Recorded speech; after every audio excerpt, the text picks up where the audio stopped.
नमस्कार मित्रांनो, मुद्द्याचं बोला या यूट्यूब चॅनलमध्ये तुमच्या सर्वांचं हार्दिक स्वागत.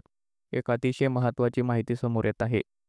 सर्वांचा लाडका मथुर हा पेडगाव मैदान झाल्यानंतर आजारी पडल्याची एक माहिती समोर आलेली आहे.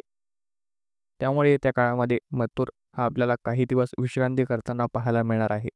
पेडगाव मैदान झाल्यानंतर मथुर थेट मुंबईला गेला आणि तो आजारी पडलेला आहे. त्यामुळे काही काळ मथुर हा विश्रांती करणार असल्याची माहिती स्वतः राहुलदादा पाटील यांनी दिलेली आहे. त्यामुळे काही काळ आता राहुलदादा पाटील यांच्या देखरेखीखाली मथुर हा आराम करेल आणि त्यानंतरच तो मैदानात आपल्याला दिसणार आहे. तरी 15 ते 1 महिना 15 दिवस ते 1 महिना आपल्याला मथुर हा मैदानामध्ये दिसणार नाही. तरी मित्रांनो, मथुरला त्यांनी आराम देण्याचा निर्णय घेतलेला आहे आणि राहुलदादा पाटील हे नेहमीच मथुरला आराम देत असतात. कुठल्याही प्रकारे पैशाच्या मागे ते पळत नाही.